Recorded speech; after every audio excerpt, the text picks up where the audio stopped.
नमस्कार साथियों, sky education for you में आप लोग का बहुत बहुत स्वागत है। आज के इस वीडियो में हम लोग ऑब्जेक्टिव लुसेंट के अंतर्गत बायोलॉजी के 505 ऑब्जेक्टिव प्रश्नों को देखेंगे। तो आप लोगों को पता होना चाहिए कि ऑब्जेक्टिव लुसेंट का जो बायोलॉजी है उसमें लगभग 1500 के आसपास क्वेश्चंस हैं। तो हम लोग इस पार्ट में 505 ऑब्जेक्टिव प्रश्नों को देखेंगे। इसके बाद इसके 2 पार्ट्स और आएंगे। तो आप लोगों से निवेदन है कि अगर चैनल पर पहली बार है तो चैनल को सब्सक्राइब कर लें, इस वीडियो को शेयर करें और वीडियो अगर अच्छा लगे तो लाइक भी जरूर करें। तो आज का जो वीडियो होगा उसमें हम लोग इन 9 चैप्टर से जितने भी प्रश्न हैं उन सभी प्रश्नों को देखेंगे। तो चलिए शुरू करते हैं इस वीडियो को। आप लोग के लिए पहला क्वेश्चन है कि जीव विज्ञान शब्द का प्रयोग सर्वप्रथम किसने किया। तो इसका राइट आंसर क्या होगा? ऑप्शन नंबर डी, यानी कि लैमार्क तथा ट्रेविरेनस। लैमार्क तथा ट्रेविरेनस ने सबसे पहले जीव विज्ञान यानी कि बायोलॉजी शब्द का प्रयोग किया था। नेक्स्ट है कि जीव विज्ञान के जनक किसे कहा जाता है, यानी कि फादर ऑफ बायोलॉजी आप लोगों से पूछा गया है। तो जीव विज्ञान के जनक अरस्तु को कहा जाता है। और आप लोग यह भी याद रखिए कि अरस्तु को ही एरिस्टोटल भी कहा जाता है। नेक्स्ट है कि जंतु विज्ञान के जनक किसे कहा जाता है। तो जो बायोलॉजी के पिता हैं वहीं जंतु विज्ञान यानी कि जूलॉजी के भी पिता हैं, यानी कि अरस्तु ही इस प्रश्न का भी राइट आंसर होगा। नेक्स्ट है कि वनस्पति शास्त्र के जनक कौन है। तो वनस्पति शास्त्र के जो जनक हैं वो है थियोफ्रेस्टस, यानी कि ए इस प्रश्न का राइट आंसर होगा। अगला है कि चिकित्सा शास्त्र के जनक कौन है। तो चिकित्सा शास्त्र के जनक है हिप्पोक्रेटस, यानी कि सी इसका राइट आंसर होगा। नेक्स्ट है कि बॉटनी शब्द की उत्पत्ति किस भाषा से हुई है। तो बॉटनी शब्द जो है, जिसे कि हिंदी में हम लोग वनस्पति विज्ञान कहते हैं, इस शब्द की उत्पत्ति हुई है ग्रीक भाषा से। नेक्स्ट क्वेश्चन है कि हिस्टोरिया प्लांटेरम पुस्तक के लेखक कौन है। देखिए यहाँ पर प्लांटेरम कहा गया है। प्लांट माने क्या होता है? प्लांट का मतलब होता है पौधा। तो हमने अभी बताया कि वनस्पति विज्ञान के पिता कौन है, तो यह थियोफ्रेस्टस। तो यानी कि हिस्टोरिया प्लांटेरम पुस्तक के भी लेखक हैं थियोफ्रेस्टस। नेक्स्ट है हिस्टोरिया एनिमेलियम पुस्तक के लेखक कौन है। तो हिस्टोरिया एनिमेलियम पुस्तक के लेखक हैं अरस्तु। नेक्स्ट है चिकित्सा शास्त्र के विद्यार्थियों को किसकी शपथ दिलाई जाती है। तो चिकित्सा शास्त्र के विद्यार्थी हैं उनको किसकी शपथ दिलाई जाएगी। तो जाहिर सी बात है कि जो चिकित्सा शास्त्र के जनक होंगे उनकी शपथ दिलाई जाएगी। और अभी अभी मैंने आप लोगों को बताया कि चिकित्सा शास्त्र के जनक कौन है, तो यह हिप्पोक्रेटस, यानी कि चिकित्सा शास्त्र के विद्यार्थियों को हिप्पोक्रेटस की शपथ दिलाई जाती है। अगला है कि जीवधारियों का अध्ययन क्या कहलाता है। तो जीवधारियों का अध्ययन कहलाता है जीव विज्ञान। नेक्स्ट है फाइकोलॉजी में किसका अध्ययन होता है। तो फाइकोलॉजी में शैवालों का अध्ययन होता है, जिसे कि इंग्लिश में अलगी कहा जाता है। नेक्स्ट है कि पर्यावरण का अध्ययन क्या कहलाता है। तो पर्यावरण का अध्ययन पारिस्थितिकी कहलाता है। अगला है कि फूलों के संवर्धन के विज्ञान को क्या कहते हैं। तो फूलों के संवर्धन के विज्ञान को फ्लोरिकल्चर कहा जाता है। अगला है कि डेंड्रोलॉजी में किसका अध्ययन होता है। तो डेंड्रोलॉजी में अध्ययन होता है झाड़ियों का, यानी कि सी इसका राइट आंसर होगा। नेक्स्ट है कि पुष्पों का अध्ययन क्या कहलाता है। तो पुष्पों का अध्ययन कहलाता है एंथोलॉजी। नेक्स्ट है जीवाश्म वनस्पति विज्ञान में किसका अध्ययन होता है। तो जीवाश्म वनस्पति विज्ञान में अध्ययन होता है जीवाश्मों का। नेक्स्ट है कि वनस्पति संवर्धन से संबंधित विज्ञान की शाखा को क्या कहते हैं। तो वनस्पति संवर्धन से संबंधित विज्ञान की शाखा को कहा जाता है हार्टिकल्चर। नेक्स्ट है कि जीवों एवं वातावरण की अंतर अभिक्रिया से संबंधित जीव विज्ञान की शाखा क्या कहलाती है। तो जीवों एवं वातावरण की अभिक्रिया से संबंधित जीव विज्ञान की शाखा को पारिस्थितिकी कहा जाता है। नेक्स्ट है कि सिल्वीकल्चर में किसका अध्ययन होता है। तो सिल्वीकल्चर के अंतर्गत वन के विकास का अध्ययन किया जाता है। नेक्स्ट है कि स्पर्मोलॉजी में किसका अध्ययन होता है। तो स्पर्म का हिंदी ही बीज होता है, यानी कि स्पर्मोलॉजी में बीज का अध्ययन किया जाता है। नेक्स्ट है कि एग्रोस्टोलॉजी में किसका अध्ययन होता है। तो एग्रोस्टोलॉजी में अध्ययन होता है घासों का। नेक्स्ट है पीडोलॉजी में किसका अध्ययन होता है। तो पीडोलॉजी में मिट्टी का अध्ययन होता है। तो मिट्टी यहाँ ऑप्शन में नहीं है, यहाँ ऑप्शन में होगा भूमि है, तो भूमि इसका राइट आंसर होगा। नेक्स्ट क्वेश्चन है आनुवंशिकता एवं विभिन्नता का अध्ययन क्या कहलाता है। तो आनुवंशिकता एवं विभिन्नता का अध्ययन कहलाता है अनुवांशिकी। नेक्स्ट है पौधों को नाम देने वाले विज्ञान क्या कहलाता है। तो पौधों का जो नाम दिया जाता है, जैसे कि आम का वैज्ञानिक नाम आप लोग जानते हैं कि मंजीफेरा इंडिका होता है। तो इसका जो नाम दिया गया वह किस विज्ञान के अंतर्गत दिया गया। तो वह वर्गीकी के अंतर्गत दिया गया, यानी कि पौधों को नाम देने वाला विज्ञान वर्गीकी कहलाता है। नेक्स्ट है कि फलों का अध्ययन क्या कहलाता है? तो फलों का अध्ययन पोमोलॉजी कहलाता है। पराग कणों का अध्ययन क्या कहलाता है? तो पराग कणों का जो अध्ययन होता है उसे पैलिनोलॉजी कहा जाता है। संसार में पौधे के वितरण का अध्ययन का क्या कहलाता है? तो पौधे का जो वितरण का जो अध्ययन होता है उसे कहा जाता है फाइटोजियोग्राफी। नेक्स्ट है कि साग सब्जी उत्पन्न करने वाले पौधों का अध्ययन क्या कहलाता है? तो साग सब्जी जो हम लोग खाते हैं उसको उत्पन्न करने वाले पौधे का अध्ययन आलेरी कल्चर कहलाता है। नेक्स्ट है वार्षिक वलयों का अध्ययन क्या कहलाता है? तो वार्षिक वलयों का जो अध्ययन होता है उसे डेंड्रोक्रोनोलॉजी कहा जाता है। नेक्स्ट है कि सजावटी वृक्ष तथा झाड़ियों के संवर्धन से संबंधित अध्ययन क्या कहलाता है? तो सजावटी वृक्ष तथा झाड़ियों का जो संवर्धन होता है उसके स्टडी को कहा जाता है आर्बोरिकल्चर। आप लोग याद रखिएगा, आर्बोरिकल्चर सजावटी वृक्ष तथा झाड़ियों के संवर्धन से संबंधित अध्ययन क्या कहलाता है? आर्बोरिकल्चर। नेक्स्ट है कि पौधों की आंतरिक संरचना का अध्ययन क्या कहलाता है? तो पौधों की आंतरिक संरचना का अध्ययन शारीरिकी कहलाता है। नेक्स्ट है कि एग्रोफोरेस्ट्री क्या है? तो एग्रोफोरेस्ट्री क्या है? तो इसका आंसर होगा ऑप्शन नंबर सी, यानी कि कृषि के साथ साथ उसी भूमि पर काष्ठीय 12 मासी वृक्ष लगाना एग्रोफोरेस्ट्री कहलाता है। एग्रोफोरेस्ट्री का अर्थ आप लोग फिर से समझिए। एग्रोफोरेस्ट्री का मतलब यह होता है कि जैसे हम कृषि भी कर लें, यानी कि धान गेहूं भी उपजा ले और उसके साथ साथ कुछ काष्ठीय 12 मासी वृक्ष। काष्ठीय 12 मासी वृक्ष का क्या मतलब कि जिससे काठ उत्पन्न होता है, जैसे कि शीशम वगैरह का जो पेड़ होता है उसको साइड साइड से लगा दिया जाता है और बीच में धान गेहूं ये सब की फसल भी कर ली जाती है। इसी को एग्रोफोरेस्ट्री कहा जाता है। नेक्स्ट है कि कवक शास्त्र में किसका अध्ययन होता है? तो कवक शास्त्र में कवक का अध्ययन होता है और कवक कहीं फफूंद कहा जाता है। नेक्स्ट है कि वृक्ष संवर्धन किसका अध्ययन है? तो इसका राइट आंसर होगा ऑप्शन नंबर ए, यानी कि वृक्षों एवं वनस्पति की खेती। नेक्स्ट है कि जीव द्रव्य के पृथक्करण एवं संयोजन से संबंधित वनस्पति विज्ञान की शाखा क्या कहलाती है? तो इसका जो राइट आंसर होगा वह होगा ऑप्शन नंबर सी, यानी कि टिश्यू कल्चर। आप लोग याद रखिए कि जीव द्रव्य के पृथक्करण मतलब अलग होना एवं संयोजन मतलब मिलना, यानी कि जीव द्रव्य के अलग होने और मिलने से संबंधित जो वनस्पति विज्ञान की शाखा है उसे टिश्यू कल्चर कहा जाता है। नेक्स्ट है कि निम्नलिखित में कौन एक सुमेलित नहीं है? तो इसका राइट आंसर होगा ऑप्शन नंबर सी, सब्जियों का अध्ययन ओलेरीकल्चर के अंतर्गत किया जाता है और यहाँ पर हार्टिकल्चर दिया गया है, यानी कि यह सुमेलित नहीं है। बाकी जो तीनों ऑप्शन में है, फूलों की खेती फ्लोरिकल्चर, फसलों की खेती एग्रोनॉमी, फलों की खेती पोमोलॉजी, यह सब सही है। आप लोग याद रखिए कि सब्जियों की खेती को क्या कहा जाता है? ओलेरीकल्चर कहा जाता है। नेक्स्ट है कि वर्गीकी का पितामह किसे कहा जाता है? तो लिनियस, सी इसका राइट आंसर होगा। वर्गीकी का पितामह लिनियस को कहा जाता है।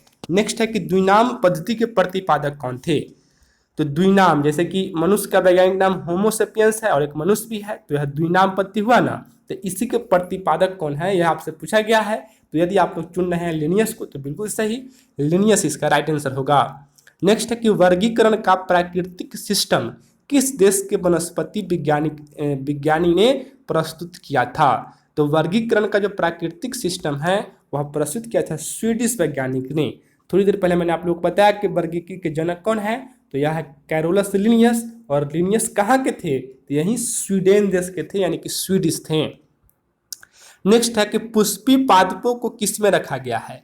तो इसका राइट आंसर होगा ऑप्शन नंबर बी, यानी कि फैनरोगेम्स में। पुष्पी पादपों को किस में रखा गया है? फैनरोगेम्स में। नेक्स्ट है कि अपुष्पी पादपों को किस में रखा गया है? तो अपुष्पी पादपों को रखा गया है क्रिप्टोगेम्स में। नेक्स्ट है कि वर्गीकरण की आधारीय इकाई क्या है? यह बहुत इंपॉर्टेंट क्वेश्चन है, एसएससी में पूछा गया क्वेश्चन है यह। तो वर्गीकरण की जो आधारीय इकाई है उसे स्पीसीज कहा जाता है। नेक्स्ट है कि हाइड्रोफाइट्स होते हैं क्या? तो हाइड्रोफाइट्स, जहां भी हाइड्रो वर्ड लगता है इसका मतलब जल होता है, यानी कि जलीय पौधे इसका राइट आंसर होगा। नेक्स्ट है कि द्विनाम पद्धति का अभिप्राय है पौधों के नामों को 2 शब्दों में लिखना जो क्या बताते हैं। यानी कि द्विनाम पद्धति में जो लिखा जाता है, जैसे कि मनुष्य का नाम होमोसेपियंस है तो इसमें होमो और सेपियंस क्या बताता है? तो यह 2 चीज बताता है। एक तो बताता है वंश और दूसरी बताता है जाति, यानी कि वंश तथा जाति। आप लोग याद रखें, किसी भी जीव का जो वैज्ञानिक नाम लिखा जाता है द्विनाम पत्ती के अंतर्गत, उसमें उसके वंश और जाति के नाम को ध्यान में रखकर लिखा जाता है। नेक्स्ट है कि जिन पौधों पर बीज बनते हैं परंतु पुष्प नहीं लगते क्या कहलाते हैं। इसमें पूछा गया है आपसे कि बीज बनता है लेकिन पुष्प नहीं बनता है, यानी कि फूल नहीं बनता है, उसे क्या कहा जाता है, तो उसे कहा जाता है अनावृतबीजी। नेक्स्ट है कि जीवाणु की खोज किसने की, तो जीवाणु की खोज किया था ल्यूवेनहॉक ने। नेक्स्ट है कि जीवाणु से संबंधित निम्न में से कौन सा कथन सत्य है, तो इसका राइट आंसर होगा ऑप्शन नंबर सी, यानी कि अधिकांश जीवाणु विविधपोषी होते हैं किंतु कुछ स्वपोषी होते हैं। आप लोग को याद रखना है, पोषण से संबंधित जीवाणु से अगर क्वेश्चन पूछा जाएगा तो आप लोग बताइए कि जीवाणु विविधपोषी होते हैं, मतलब जो ज़्यादातर जीवाणु होते हैं वो विविधपोषी होते हैं, लेकिन कुछ ऐसे भी जीवाणु होते हैं जो कि स्वपोषी भी होते हैं, यानी कि प्रकाश संश्लेषण वह स्वयं कर सकते हैं। नेक्स्ट है कि जीवाणुओं को पौधा माना गया है क्योंकि, तो इसका राइट आंसर होगा ऑप्शन नंबर बी, क्योंकि इनमें कठोर कोशिका भित्ति होती है। आप लोग पढ़े होंगे कि जिसमें कोशिका भित्ति पाई जाती है उसे पौधा कहा जाता है, और जिसमें कोशिका भित्ति नहीं पाया जाता है उसे जानवर कहा जाता है। तो जीवाणु को पौधा इसलिए माना गया क्योंकि इनमें कठोर कोशिका भित्ति पाई जाती है। नेक्स्ट है कि जीवाणविक कोशिकाओं में क्या नहीं होता है, तो जीवाणु की जो कोशिका होती है उसमें सूत्रकणिका नहीं पाया जाता है। सूत्रकणिका जिसे कि इंग्लिश में माइटोकॉन्ड्रिया कहा जाता है। तो आप लोग को याद रखना है कि जीवाणु की कोशिका में कोशिका भित्ति पाई जाती है, जीव द्रव कला पाई जाती है, राइबोसोम भी पाई जाती है, लेकिन सूत्रकणिका नहीं पाई जाती है, और नहीं आपसे पूछा गया है, इसलिए सूत्रकणिका इसका आंसर होगा। नेक्स्ट है कि जो जीवाणु आकार में सबसे छोटे होते हैं क्या कहलाते हैं, तो सबसे छोटे आकार के जो जीवाणु होते हैं उन्हें क्षण रूपी यानी कि बैसिली जीवाणु कहा जाता है। नेक्स्ट है कि जीवाणुओं की साधारण आकृति क्या होती है, तो जीवाणु जो होते हैं वे प्रायः क्षण रूपी यानी कि बैसिली आकार के होते हैं। नेक्स्ट है कि एक गोल जीवाणु कहलाता है क्या, यानी कि जो जीवाणु गोलाकार होते हैं उन्हें क्या कहा जाता है, तो जो जीवाणु गोलाकार होते हैं उन्हें कोकस कहा जाता है। क्या कहा जाता है, कोकस। नेक्स्ट है कि एक सर्पिल जीवाणु को क्या कहते हैं, तो जो जीवाणु स्पाइडल होते हैं, सर्पिलाकार होते हैं, उन्हें कहा जाता है स्पाइरिलम। नेक्स्ट है कि वास्तविक केंद्रक किसमें अनुपस्थित होता है, तो वास्तविक केंद्रक जीवाणु में अनुपस्थित होता है। नेक्स्ट है कि निम्नलिखित में से कौन सर्वाधिक संख्या में पाए जाते हैं, तो सबसे अधिक संख्या में दिए गए ऑप्शन में जीवाणु पाए जाते हैं।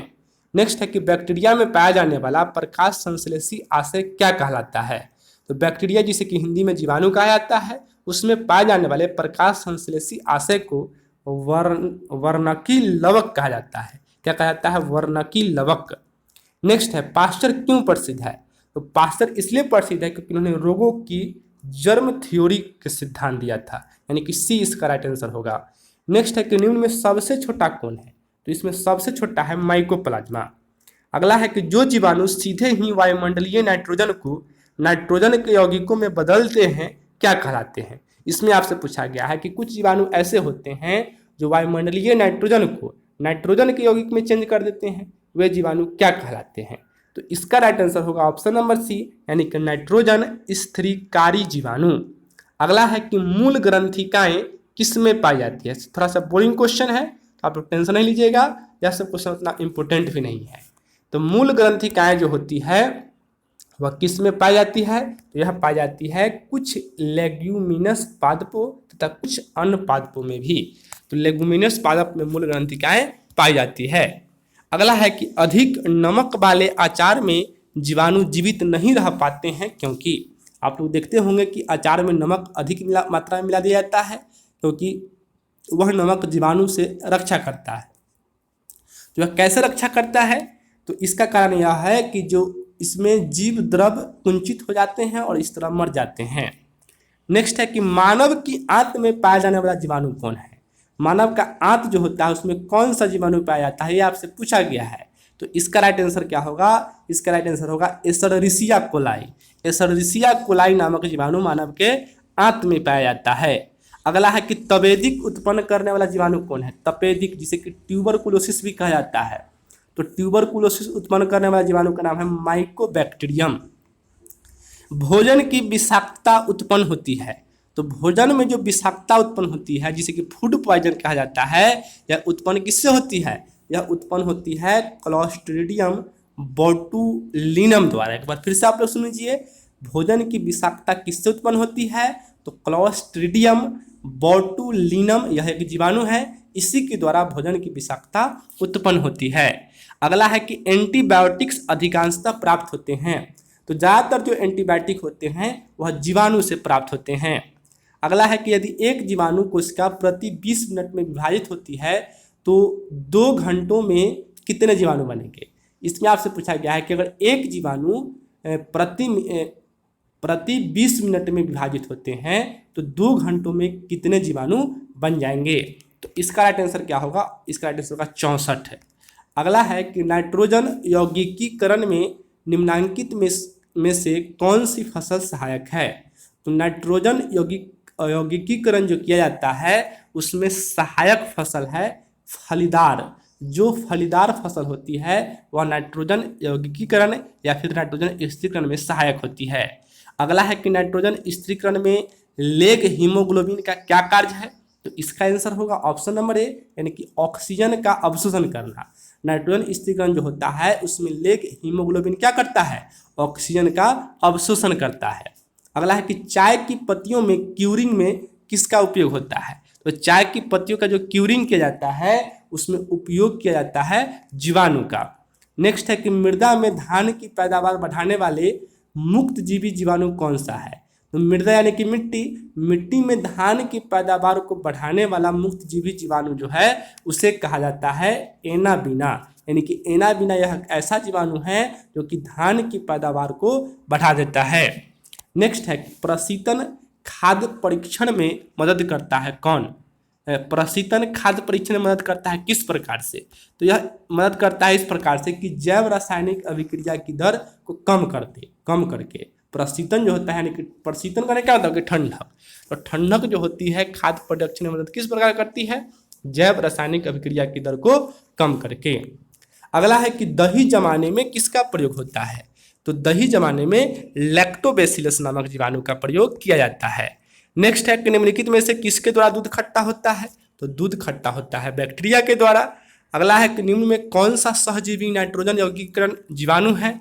तो इस दिए गए ऑप्शन में से राइजोबियम जो है वह नाइट्रोजन यौगिकीकरण जीवाणु है। विषाणु की खोज किसने किया था? तो विषाणु की खोज किया था इवानोव्स्की नामक वैज्ञानिक ने। नेक्स्ट है कि विषाणु माने जाते हैं। तो विषाणु सजीव और निर्जीव के बीच एक ट्रांजिशनल ग्रुप माने जाते हैं। नेक्स्ट है किसमें एंजाइम नहीं होते हैं? तो इसमें से विषाणु जो है उसमें किसी भी प्रकार का एंजाइम नहीं पाया जाता है। नेक्स्ट है कि टीएमवी शब्द किससे संबंधित है? तो टीएमवी का फुल फॉर्म होता है टोबैको मोजैको वायरस, और वायरस को हिंदी में विषाणु कहते हैं। तो इसका संबंध जो है वह विषाणुओं से है। नेक्स्ट है कि हाइड्रोफोबिया रोग उत्पन्न करता है। तो हाइड्रोफोबिया रोग कुत्ता काटने से होता है और यह रेबीज नामक वायरस के कारण होता है, यानी कि विषाणु इसका राइट आंसर होगा। नेक्स्ट क्वेश्चन है कि कुत्ते के काटने से कौन सा विषाणु घात करता है? तो यही हाइड्रोफोबिया नामक विषाणु इसमें घात करता है। नेक्स्ट है कि चेचक का टीका किसने विकसित किया था? तो चेचक का टीका विकसित किया था एडवर्ड जेनर ने। नेक्स्ट है विषाणु वृद्धि करता है। तो विषाणु जो होता है वह वृद्धि करता है किसमें? मृत शरीर में कि जीवित कोशिका में कि पानी में कि चीनी के विलयन में? तो यह जीवित कोशिका में वृद्धि करता है। आप लोग याद रखिएगा कि विषाणु मृत शरीर में मृत रहता है, निर्जीव रहता है, लेकिन जैसे ही वह जीवित कोशिका के संपर्क में आता है वह वृद्धि करने लगता है। नेक्स्ट है कि विषाणु निर्जीव माने जाते हैं क्यों? तो इसका कारण यह है कि ये क्रिस्टलाइज हो सकते हैं। अगला है कि एंजाइम अनुपस्थित होते हैं किस में? तो थोड़ी देर पहले मैं आप लोगों को बताया था कि विषाणुओं में एंजाइम अनुपस्थित होते हैं। नेक्स्ट है कि एड्स का कारण है क्या? तो एड्स का कारण है T4 लिम्फोसाइट की कमी। T4 लिम्फोसाइट की कमी हो जाती है किस बीमारी में? एड्स नामक बीमारी में। नेक्स्ट है कि HIV द्वारा होने वाला रोग कौन है? तो HIV द्वारा होने वाला रोग है एड्स। अगला है कि एड्स जिस वायरस के कारण होता है उसका आनुवांशिक पदार्थ क्या है? तो इसका जो राइट आंसर होगा वह होगा ए, यानी कि एक स्टैंडर्ड RNA। आप लोग जानते हो कि अगर किसी एक व्यक्ति को एड्स हो गया तो उसका ब्लड अगर किसी अन्य व्यक्ति के शरीर में चला जाता है तो उसे भी एड्स हो जाता है। तो यह एक RNA के कारण होता है तो इसलिए एक स्टैंडर्ड आरएनए इसका राइट आंसर होगा। नेक्स्ट है एड्स का कारण है क्या? तो एड्स एक वायरस के कारण होता है। अगला है इबोला क्या है? तो इबोला 5-6 साल पहले एक वायरस आया था, यानी कि डी इसका राइट आंसर होगा। नेक्स्ट है कि एड्स कैसे फैलता है?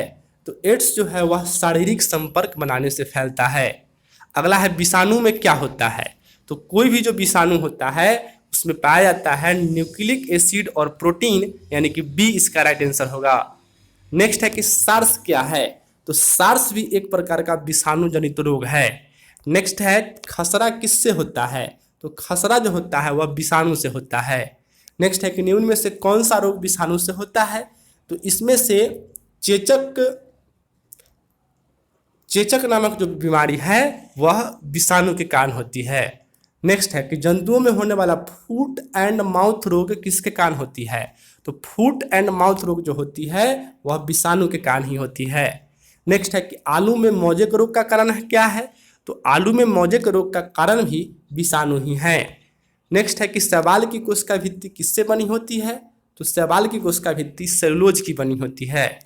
अगला है कि हाइड्रा की स्रावी कोशिकाओं में कौन सा सहजीवी शैवाल मिलता है? तो हाइड्रा की जो स्रावी कोशिकाएं होती है तो उसमें मिलने वाला सहजीवी शैवाल का नाम है यूक्लोरेला। क्या नाम है? यूक्लोरेला। नेक्स्ट है कि सारगासो समुद्र का नाम किसके नाम पर पड़ा? तो सारगासो समुद्र का नाम एक शैवाल के नाम पर रखा गया है। नेक्स्ट है 100 नंबर क्वेश्चन, गमगंड, सॉरी यहाँ पर गलगंड होना चाहिए था, रोग से बचा जा सकता है और कुछ समुद्री खरपतवार खाने से इसका इलाज होता है, क्योंकि इनमें प्रचुर मात्रा में क्या होता है? तो यहाँ पर गमगंड नहीं गलगंड है। यह मान लीजिए आप लोग यह क्या है? गलगंड। तो गलगंड रोग जो होता है वह आयोडीन की कमी से होता है, यानी कि आयोडीन इसका राइट आंसर होगा। नेक्स्ट है किस शैवाल से आयोडीन प्राप्त होता है? तो लैमिनेरिया नामक शैवाल से आयोडीन प्राप्त होता है। अगला है कि केल्प प्राप्त होता है। तो केल्प प्राप्त होता है किससे? यह प्राप्त होता है समुद्री शैवालों से। नेक्स्ट है कि निम्नलिखित में से कौन सा स्वपोषित है? तो दिए गए ऑप्शन में से शैवाल जो है वह स्वपोषित है, क्योंकि यह प्रकाश संश्लेषण कर सकता है। अगला है कौन सा जीव चावल की फसल के लिए जैव उर्वरक का कार्य करता है? तो इसका आंसर होगा ऑप्शन नंबर ए, यानी कि नीलहर्ष शैवाल जो है चावल की फसल के लिए जैव उर्वरक का कार्य करता है। अगला है कि अंतरिक्ष कार्यक्रमों में ऑक्सीजन की आपूर्ति के लिए किस एक कोशिकीय शैवाल का प्रयोग किया जाता है? तो इसका राइट आंसर होगा क्लोरेला। क्लोरेला शैवाल का प्रयोग अंतरिक्ष कार्यक्रम में ऑक्सीजन की आपूर्ति के लिए किया जाता है।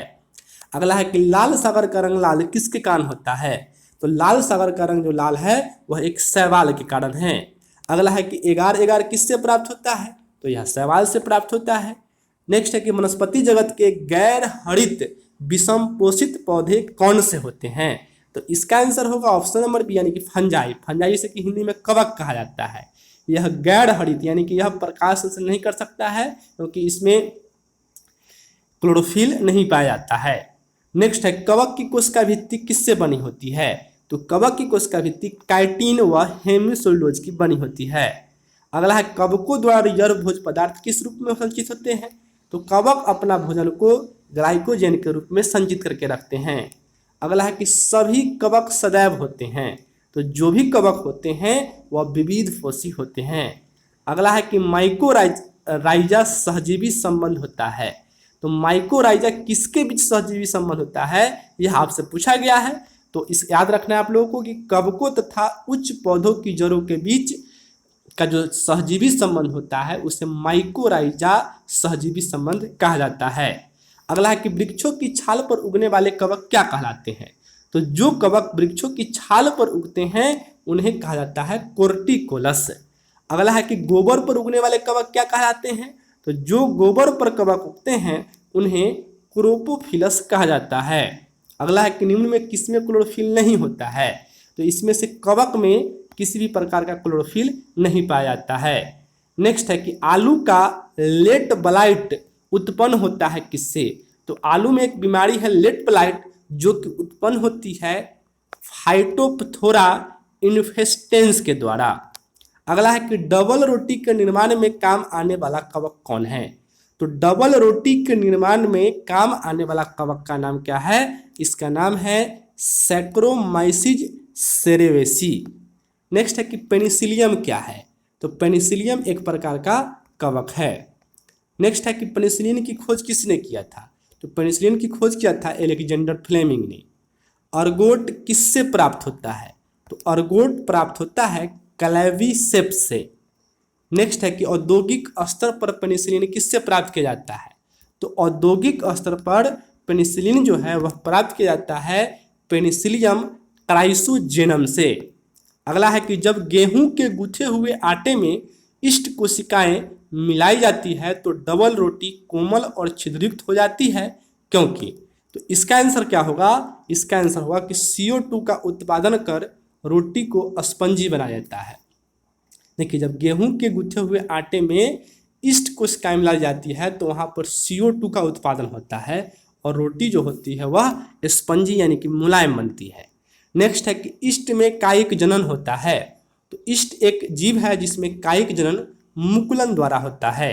अगला है कि कौन खाने योग्य कवक है? तो दिए गए ऑप्शंस में से एगैरिकस एक ऐसा कवक है जिसे हम खा सकते हैं। नेक्स्ट है कि LSD किससे प्राप्त होता है? तो LSD है। LSD किससे प्राप्त होता है? तो LSD जो है वह एक कवक से प्राप्त होता है। अगला है कि विस्तृत स्पेक्ट्रम प्रतिजैविकी किससे उत्पन्न होते हैं? तो इसका आंसर होगा ऑप्शन नंबर ए यानी कि स्ट्रेप्टोमाइसिस से विस्तृत स्पेक्ट्रम प्रतिजैविकी उत्पन्न होते हैं। अगला है कि स्ट्रेप्टोमाइसिन को किसने पृथक किया? तो स्ट्रेप्टोमाइसिन जो है उसकी खोज किया था यहाँ पर वाक्समैन ने। वाक्समैन इसका राइट आंसर होगा।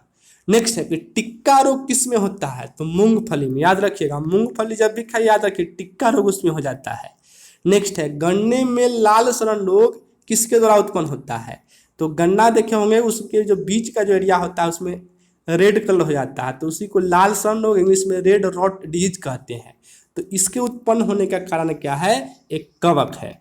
नेक्स्ट है सामान्य खाद्य छत्रक क्या होता है? छत्रक कहने का मतलब मशरूम आप लोग देखे होंगे, खाए भी होंगे। तो सामान्य खाद्य छत्रक क्या होता है? तो यह होता है कसकर ठसाठस भरे कवक जाल। मशरूम जो हम लोग खाते हैं उसमें क्या होता है कि उसमें ठसाठस भरा हुआ कवक का जाल होता है। नेक्स्ट है कि मशरूम क्या है? तो मैंने भी बताया कि कवक है। अगला है कि प्रथम वियुक्त प्रतिजैविकी कौन सा था? प्रतिजैविकी से आप लोग कन्फ्यूज नहीं हुआ, यह एंटीबायोटिक है। एंटीबायोटिक के हिंदी में प्रतिजैविकी कहते हैं। तो इसका आंसर होगा पेनिसिलिन। प्रथम एंटीबायोटिक कौन था? तो यह था पेनिसिलिन। नेक्स्ट है कि एथलीट फुट नामक बीमारी किससे उत्पन्न होती है? तो यह कवक से उत्पन्न होती है, याद रखिएगा। नेक्स्ट है कौन सा कवक एवं उच्च पादप की जड़ों के बीच उपयोगी कार्यात्मक संबंध को दर्शाता है? तो इसका आंसर होगा ऑप्शन नंबर डी यानी कि माइकोराइजा। अगला है कि एफला विष किससे बनते हैं? तो एफला एक विष है जो कि किसी कवक से प्राप्त किया जाता है। नेक्स्ट है कि एस्परजिलस का उपयोग किसके बनाने में होता है? तो एस्परजिलस का जो उपयोग होता है वह पनीर बनाने में किया जाता है। अगला है कि लाइकेन किसका सहजीवी है? तो यह जो है शैवाल और कवक का सहजीवी है। नेक्स्ट है कि निम्न में से कौन SO2 प्रदूषण का सर्वोत्तम सूचक है? तो SO2 प्रदूषण का सर्वोत्तम सूचक क्या है? यह है लाइकेन। नेक्स्ट है कि लिटमस किससे निकाला जाता है? तो यह लाइकेन नामक पौधा से निकाला जाता है। अगला है लाइकेन में कवक और शैवाल के मध्य सहजीवी संबंध क्या कहलाता है? तो यह कहलाता है हेलोटिज्म। नेक्स्ट है कि पेड़ों की छालों पर उगने वाले लाइकेन को क्या कहा जाता है? तो जो पेड़ की छाल पर लाइकेन उगते हैं उन्हें कार्टिकल्स कहा जाता है। नेक्स्ट है चट्टानी स्तरों पर लाइकेन विकास को क्या कहा जाता है?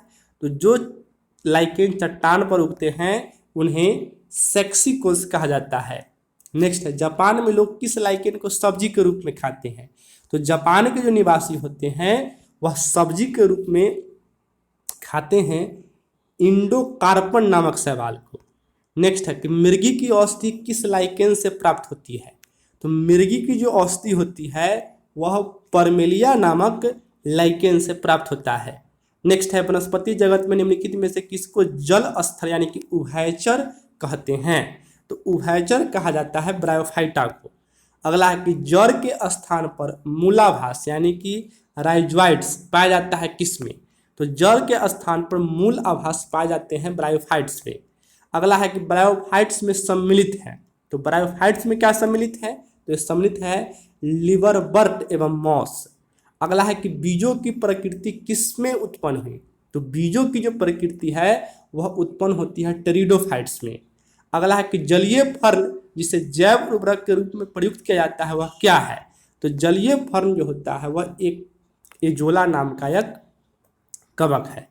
नेक्स्ट है कि पुनर्जीवन का गुण होने के कारण उनमें से किसे मेजों पर सजावट के लिए रखते हैं? तो पुनर्जीवन यानी कि वह फिर से जीवित हो सकता है, तो यह गुण जो है वह सिलेजिनेला में पाया जाता है। नेक्स्ट है किसके बीजाणु दवा के रूप में प्रयोग किए जाते हैं? तो इसका आंसर होगा option number C, Psilotum. Psilotum बीजाणु जो है दवा के रूप में प्रयोग किए जाते हैं। अगला है किसका प्रयोग जैव उर्वरक के रूप में किया जाता है? तो जैव उर्वरक के रूप में प्रयोग किया जाता है एजोला को। नेक्स्ट है सबसे अधिक क्रोमोसोम किस में पाए जाते हैं? तो सबसे अधिक क्रोमोसोम टेरिडोफाइट्स में पाए जाते हैं। नेक्स्ट है किस वर्ग के पौधों में बीज बनते हैं परंतु बीज नग्न रूप में पौधे पर लगे रहते हैं? तो इसका आंसर होगा ऑप्शन नंबर सी यानी कि जिम्नोस्पर्म में। नेक्स्ट है संसार में सबसे लंबे पौधे किससे संबंधित है? तो संसार में जो सबसे लंबा पौधा होता है वह संबंधित होता है जिम्नोस्पर्म से। आप पढ़े होंगे कि सिकोया सबसे लंबा पौधा है, वह जिम्नोस्पर्म प्रजाति से ही संबंधित है। नेक्स्ट है जिम्नोस्पर्म का मेवा किसे कहा जाता है? तो आंसर इसका होगा चिलगोजा। चिलगोजा को जिम्नोस्पर्म का मेवा कहा जाता है। नेक्स्ट है कोरेलॉइड जड़ें पाई जाती है किसमें? तो कोरेलॉइड जड़ें जो है वो पाई जाती है साइकस में ही। नेक्स्ट है सबसे बड़ा बीजांड किसमें होता है? तो सबसे बड़ा बीजांड साइकस में ही पाया जाता है। लुसेंट बुक में इसका आंसर कोकस दिया है, लेकिन मेरे ख्याल से इसका आंसर साइकस होगा। नेक्स्ट है चिलगोजा किससे प्राप्त होता है? तो चिलगोजा जो प्राप्त होता है वह पाइनस से प्राप्त होता है। अगला है कि साबूदाना किससे प्राप्त होता है? तो साबूदाना जो है वह साइकस से ही प्राप्त होता है। नेक्स्ट है कि दम्मा एवं खांसी के रोगों में काम आने वाली औषधि इफेड्रीन किससे प्राप्त होती है? देखिए दम्मा एवं खांसी के रोगों में एक औषधि प्रयोग किया जाती है, इसका नाम है इफेड्रीन, और यह इफेड्रीन नामक जो औषधि है वह इफेड्रा नामक पौधा से प्राप्त होती है। नेक्स्ट है जीवित जीवाश्म किसे कहा जाता है? तो जीवित जीवाश्म साइकस को ही कहा जाता है। नेक्स्ट है विषाणु क्या है? तो विषाणु जो होते हैं वह अकोषीय होते हैं, यानी कि बी इसका आंसर होगा। नेक्स्ट है कि तेल प्रदूषण के नियंत्रण में प्रयुक्त होने वाला सुपर बग क्या है? तो इसका आंसर होगा ऑप्शन नंबर बी यानी कि जीवाणु विकृति। जीवाणु विकृति के कारण तेल प्रदूषण के नियंत्रण में सुपर बग का प्रयोग किया जाता है। नेक्स्ट है निम्नलिखित में से कौन प्रदूषण संकेतक पौधा है? तो प्रदूषण को संकेत करता है लाइकेन नामक पौधा। जहां प्रदूषण अधिक होता है वहां लाइकेन उगता ही नहीं है। नेक्स्ट है जैविक खाद के रूप में किसका प्रयोग किया जाता है? तो जैविक खाद के रूप में प्रयोग किया जाता है एजोला को। नेक्स्ट है मूलांकुर के अतिरिक्त पौधे के किसी भी भाग से विकसित होने वाली जड़ें क्या कहलाती है? तो इसका आंसर होगा ऑप्शन नंबर बी यानी कि अपस्थानिक मूल। नेक्स्ट है कि मूलांकुर यानी कि रेकल से विकसित होने वाली जड़ें क्या कहलाती है? तो इसका आंसर होगा ऑप्शन नंबर बी यानी कि मुसला जड़ें। अगला है कि श्वसन मूल किसमें मिलती है? तो श्वसन मूल जो है वह जुसिया में मिलती है। अगला है कि डहलिया की जड़ें होती है, तो डहलिया की जड़ें कैसी होती है? यह कंदील तथा पुलकित होती है। नेक्स्ट है कि ऊपरी रोही मूल मिलती है किसमें? तो ऊपरी रोही मूल मिलती है आर्किड्स में। अगला है कि न्यूमेटाफोर्स यानी कि श्वसन मूल प्राय मिलती है किसमें? तो यह जो मिलती है वह मैंग्रोव पादपों में मिलती है। अगला है कि आर्किड्स में बिलोमन जड़ें होती है, बिलामेन जड़ें होती है, तो यह नमी अवशोषित करने के लिए होती है। अगला है कि निम्न में कौन जड़ नहीं है? तो दिए गए ऑप्शंस में से आलू जो है वह जड़ नहीं है, वह एक प्रकार का तना है। नेक्स्ट है कि अवस्तंभ मूल पाई जाती है किसमें? तो अवस्तंभ मूल जो होती है वह गन्ने में पाई जाती है। अगला है कि जड़ें विकसित होती है, तो जड़ किससे विकसित होती है? यह पत्ती से विकसित होती है। नेक्स्ट है कि गाजर क्या है? तो गाजर जो है वह एक प्रकार का जड़ है। नेक्स्ट है कि जड़ के किस भाग में सर्वाधिक वृद्धि होती है? तो आंसर इसका होगा ऑप्शन नंबर ए यानी कि मूल शीर्ष के ठीक पीछे। नेक्स्ट है कि बरगद के पेड़ के तने से लटकने वाली मोटी जड़ें क्या कहलाती है? तो इसका आंसर होगा ऑप्शन नंबर सी यानी कि स्तंभ मूल। आप बरगद के पौधा जरूर देखे होंगे, तो उसमें जो मोटी मोटी जड़ें लटकती हुई रहती है उसको स्तंभ मूल कहा जाता है। नेक्स्ट है कि निम्न जोड़ों में कौन सा गलत है? तो इसका आंसर क्या होगा? ऑप्शन नंबर ए शंक्वाकार जड़ प्याज है, यह गलत है। बाकी तीनों जो है उसका मिलान सही है। नेक्स्ट है श्वसन मूल पाई जाती है किसमें? तो इसका आंसर होगा ऑप्शन नंबर बी यानी कि राइजोफोरा में। अगला है कि पान की लता में बनने वाली जड़ कौन सी होती है? तो पान की लता में जो जड़ बनती है वह आरोही जड़ का एग्जाम्पल है। नेक्स्ट है कि आलू का खाने योग्य भाग क्या होता है? तो आलू का खाने योग्य भाग तना होता है। नेक्स्ट है कि पर्णकाय स्तंभ एक रूपांतरण है किसका? तो इसका आंसर होगा ऑप्शन नंबर बी यानी कि तना का। नेक्स्ट है कि नागफनी में प्रकाश संश्लेषी कार्य होता है किसके द्वारा? तो नागफनी में प्रकाश संश्लेषी कार्य पर्णकाय स्तंभ द्वारा होता है। नेक्स्ट है कि निम्नलिखित में कौन एक तना है? तो दिए गए ऑप्शंस में से आलू जो है वह एक प्रकार का तना है। नेक्स्ट है कि पत्ता गोभी खाद्य पदार्थ का संग्रह कहाँ करता है? तो पत्ता गोभी आप लोग खाए होंगे, तो पत्ता गोभी का जो पौधा होता है वह खाद्य पदार्थ का संग्रह करता है पत्तियों में। नेक्स्ट है कि आलू भूमिगत रूपांतरित तना है जिसे क्या कहा जाता है? तो आलू को कहा जाता है कंद। आलू कंद का एग्जाम्पल है। नेक्स्ट है कि निम्न में क्या तने का रूपांतरण नहीं है? तो दिए गए ऑप्शंस में से ऑप्शन नंबर सी है यानी कि शकरकंद का कंद जो है वह तने का रूपांतरण नहीं है। नेक्स्ट है कि निम्न में से कौन तना है? तो दिए गए ऑप्शंस में से अदरक जो है वह तना का एग्जाम्पल है। नेक्स्ट है कि प्याज में खाद्य भाग कौन है? तो प्याज में हम लोग क्या खाते हैं? हम लोग तना प्याज का खाते हैं। नेक्स्ट है कि निम्न में से किसकी पत्ती में पर्णदल प्रायः न्यूनीकृत रहता है?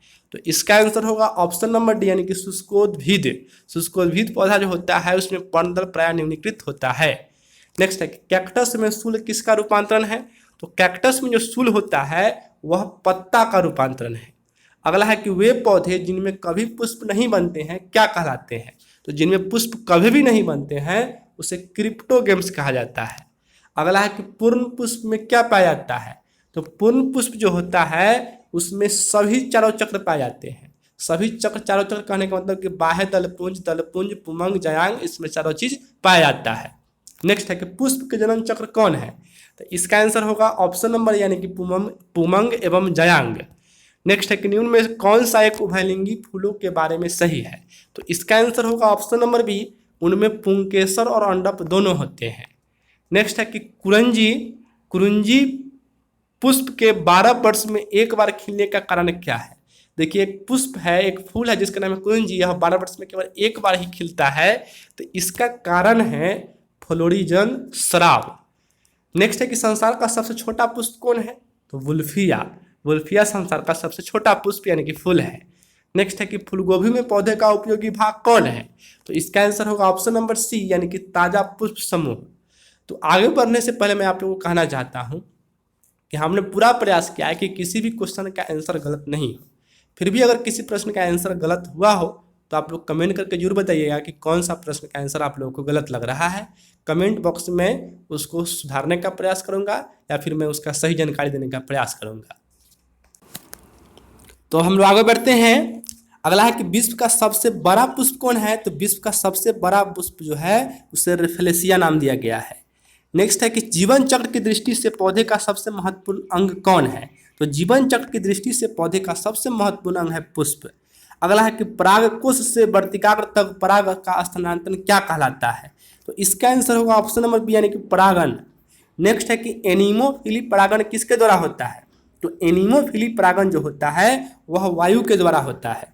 नेक्स्ट है कि एंटोमोफिली परागन किसके द्वारा होता है? तो एंटोमोफिली परागन होता है कीटों के द्वारा। अगला है कि चमगादड़ों द्वारा परागन क्या कहलाता है? तो चमगादड़ों द्वारा जो परागन होता है उसे चिरेप्टरोफिली कहा जाता है। नेक्स्ट है कि जूफिली परागन किसमें होता है? तो जूफिली परागन जो होता है वह जंतुओं द्वारा किया जाता है। नेक्स्ट है कि ऑर्निथोफिली परागन किसके द्वारा होता है? तो यह पक्षियों द्वारा किया जाता है। नेक्स्ट है कि जल द्वारा परागन क्या कहलाता है? तो जल द्वारा परागन हाइड्रोफिली कहलाता है। नेक्स्ट है कि जो परागन बंद पुष्प में होता है क्या कहलाता है? तो बंद पुष्पों में जो परागन होता है उसे क्लिस्टोगैमी कहा जाता है। नेक्स्ट है कि पर परागन लाभदायक होता है क्योंकि इसके कारण होता है। तो इसके कारण अच्छी संतान की उत्पत्ति होता है, इसलिए पर परागण लाभदायक होता है। नेक्स्ट है कि वर्तिकाग्र सदैव खुरदरा एवं चिपचिपा होता है, किसमें? तो यह वर्तिकाग्र जो होता है सदैव कीट परागित पुष्पों में खुरदरा एवं चिपचिपा होता है। नेक्स्ट है कि घोंघे द्वारा परागण क्या कहलाता है? तो घोंघा द्वारा जो परागण होता है उसे मेलेकोफिली कहा जाता है। नेक्स्ट है सुगंधित पुष्पों में परागण किसके द्वारा होता है? तो सुगंधित पुष्पों में परागण होता है कीट के द्वारा। नेक्स्ट है कि परागण यानी कि पॉलिन ग्रेन क्या होता है? तो यह जो होता है अपूर्ण विकसित नर युग्मोकविद होता है। नेक्स्ट है कि कीटों द्वारा परागित फूलों के परागण होते हैं। तो कीटों द्वारा परागित फूलों के जो परागण होते हैं उसे कहा जाता है वह रुक्ष और चिपचिपे होते हैं। नेक्स्ट है कि निषेचन क्रिया है क्या? तो निषेचन क्रिया जो है एक नर युग्मक का अंडाणु से संयोजन है। अगला है कि निषेचन के पश्चात बीजों के बीजावरण विकसित होते हैं, यानी कि निषेचन का जब हो जाता है तो बीज का बीज आवरण किसके द्वारा विकसित होते हैं? तो इसका विकास अध्यावरणों से होता है। नेक्स्ट है कि द्विनिषेचन मुख्य लक्षण है किसका? तो द्विनिषेचन जो है वह मुख्य लक्षण होता है आवृतबीजियों का। अगला है कि अनिषेक जनन यानी कि पार्थेनोजेनेसिस किस में होता है? तो अनिषेक जनन यानी कि पार्थेनोजेनेसिस होता है हार्मोन्स के बिना फल का परिवर्धन। नेक्स्ट है कि बिना निषेचन के एक अंडाशय के फल में विकसित होने को क्या कहते हैं? तो इसका आंसर होगा ऑप्शन नंबर बी यानी कि पार्थिनोकार्पी। नेक्स्ट है कौन सा फल अनिषेक फलनीय है? तो इसका आंसर होगा ऑप्शन नंबर यानी कि केला। नेक्स्ट है कि गुद्देदार थैलेमस किसमें खाने योग्य होता है? तो गुद्देदार थैलेमस जो होता है वह सेब में खाया जाता है। नेक्स्ट है कि निम्न में से किस एक की खेती पौधा का प्रतिरोपण करके की जाती है? तो इसका आंसर होगा ऑप्शन नंबर सी यानी कि प्याज की खेती। अगला है कि एक सत्य फल परिवर्धित होता है किसमें? तो एक सत्य फल जो है वह अंडाशय से परिवर्धित होता है। नेक्स्ट है कि आभासी फल का उदाहरण है, आंसर होगा सेब। अगला है कि नारियल तथा आम के फल होते हैं। तो नारियल तथा आम के जो फल होते हैं वे डूप होते हैं। नेक्स्ट है कि पके हुए आम का खाने योग्य आकारकीय भाग होता है क्या? तो इसका आंसर होगा मध्य फल भित्ति। नेक्स्ट है कि नारियल का खाने योग्य भाग क्या होता है? आंसर होगा भ्रूण पोष यानी ऑप्शन नंबर बी। नेक्स्ट है कि लीची फल का खाने योग्य भाग क्या है? तो लीची का खाने योग्य भाग है एरील। अगला है कि सेब में नाशपाती का खाने योग्य भाग क्या है? तो सेब में नाशपाती का खाने योग्य भाग है मांसल पुष्पासन। नेक्स्ट है कि लीची को रखा जा सकता है, तो लीची को आप नट के अंतर्गत रख सकते हैं। नेक्स्ट है कि बीज रहित फल प्राप्त किया जा सकता है, तो बीज रहित फल प्राप्त किया जा सकता है हार्मोन्स के व्यवहार द्वारा। नेक्स्ट है कि अनानास यानी कि पाइनएप्पल किस प्रकार का फल है? आंसर होगा साइकोनस। साइकोनस प्रकार का फल है कौन? अनानास। नेक्स्ट है निम्न में कौन सा युग्म सुमेलित है? तो इसका आंसर होगा ऑप्शन नंबर डी यानी कि केला जो है वह बेरी है, बाकी सब गलत है। नेक्स्ट है किस पौधा का फूल भूमि के नीचे पाया जाता है? आंसर होगा मूंगफली। अगला है कि नाशपाती यानी कि पियर का कौन सा भाग खाया जाता है? तो नाशपाती का जो खाने वाला पार्ट है वह है गुद्देदार पुष्पासन। नेक्स्ट है किस पौधे में बीज होता है लेकिन फल नहीं होता है? आंसर होगा साइकस में। अगला है बीज विकसित होता है, तो बीज जो है वह बीजांडों से विकसित होता है। नेक्स्ट है भ्रूण किस में मिलता है? तो भ्रूण जो है वह बीज में मिलता है। नेक्स्ट है कि आर्किड के बीज होते हैं, तो आर्किड के जो बीज होते हैं वह हल्के तथा शुष्क होते हैं। नेक्स्ट है कि सामान्यतः अंकुरण के लिए किसकी आवश्यकता नहीं होती है? तो अंकुरण के लिए प्रकाश की आवश्यकता नहीं होती है। नेक्स्ट है कि सजीव प्रजक यानी कि बीवी पारस अंकुरण किस में पाया जाता है? आंसर होगा राइजोफोरा में। नेक्स्ट है कि अधोभूमिक अंकुरण यानी कि हाइपोगियल जर्मिनेशन पाया जाता है किस में? तो यह पाया जाता है मक्का नामक पौधा में। नेक्स्ट है कि भूमपोरिक अंकुरण यानी कि इपिगल जर्मिनेशन पाया जाता है किस में? तो भूमपोरिक अंकुरण पाया जाता है अरंडी के पेड़ में। नेक्स्ट है कि पौधों में पितृस्थ अंकुरण का अभिप्राय क्या है? तो इसका आंसर होगा ऑप्शन नंबर सी यानी कि जनक वृक्ष पर लगे फल के भीतर बीजों का अंकुरण। नेक्स्ट है कि घटपर्णी जिसे कि पिचर प्लांट कहा जाता है कि निम्नलिखित भागों में कौन सा एक घट के रूप में रूपांतरित होता है? आंसर होगा ऑप्शन नंबर बी यानी कि पत्ता। अगला है कि निम्नलिखित में कौन सा एक कीटाहारी पादप है? आंसर हो जाएगा ऑप्शन नंबर बी यानी कि घटपर्णी। अगला है कि संसार में सबसे तेज बढ़ने वाला पौधा कौन है? आंसर होगा बांस। नेक्स्ट है कि निम्न में सबसे लंबा पौधा कौन है? तो निम्न में से सबसे लंबा पौधा जो है वह है यूकेलिप्टस। अगला है कि तना, जिसे कि स्तंभ भी आप कह सकते हैं, होता है प्रायः। तो यह जो होता है धनात्मकतः प्रकाशानुवर्ती होता है। धनात्मकतः मतलब होता है ऊपर की ओर, और प्रकाशानुवर्ती मतलब क्या? सूर्य की ओर। तो तना ऊपर की ओर ही निकलता है, इसलिए धनात्मकतः प्रकाशानुवर्ती इसे कहा जाता है। नेक्स्ट है कि किस पादप में तना संचयन तथा चिरकलिकता के कार्य, किस पादप में तना संचयन तथा चिरकलिकता का कार्य करता है? तो इसका आंसर होगा ऑप्शन नंबर सी यानी कि हल्दी में। नेक्स्ट है कि किसे वर्गीकी यानी कि टेक्सोनॉमी का जनक कहा जाता है? आंसर होगा लिनियस को। नेक्स्ट है सिस्टेमा नेचुरी पुस्तक के लेखक कौन है? आंसर होगा लिनियस। नेक्स्ट है कि वर्गीकरण की सबसे छोटी इकाई क्या है? आंसर होगा जाति। अगला है कि आलू किस कुल से संबंधित है? आंसर होगा सोलेनेसी कुल से। नेक्स्ट है कपास किस कुल से संबंधित है? तो कपास जो है वह मालवेसी कुल से संबंधित है। नेक्स्ट है बैगन किस कुल से संबंधित है? तो बैगन जो है यह सोलेनेसी कुल से संबंधित है। नेक्स्ट है कपास के पौधे का वंशीय नाम यानी कि जेनेरिक नेम क्या है? तो कपास के पौधे का वंशीय नाम है गॉसिपियम। कपास के पौधे का वंशीय नाम क्या है? गॉसिपियम। नेक्स्ट है आम का वनस्पति के नाम क्या है? आंसर होगा मेंजिफेरा इंडिका। नेक्स्ट है कि अनाज वाले पौधे किस कुल से संबंधित है? तो अनाज वाले जो पौधे हैं वह ग्रेमनी कुल से संबंधित है। नेक्स्ट है कि गेहूं के पौधे का वनस्पति के नाम क्या है? आंसर होगा ट्रिटिकम एस्टिवम। नेक्स्ट है कि दलहनी पौधे किससे संबंधित है? तो दलहनी पौधे जो है वह लेगुमिनेसी से संबंधित है। अगला है कि सबसे बड़ा कुल कौन है? तो सबसे बड़ा कुल जो है वह कंपोजिटी है। नेक्स्ट है कि मूंगफली का वनस्पति के नाम क्या है? तो मूंगफली का वास्तविक नाम क्या है? यह एरेइकस हाइपोजिया। एरेइकस हाइपोजिया मूंगफली यानी कि ग्राउंड नट का वास्तविक नाम है एरेइकस हाइपोजिया। देखिए कितना खतरनाक नाम है इसे। अगला है कि चाय के पौधे का वनस्पति के नाम क्या है? तो चाय के पौधे का वनस्पति का नाम है थियासाइनेंसिस।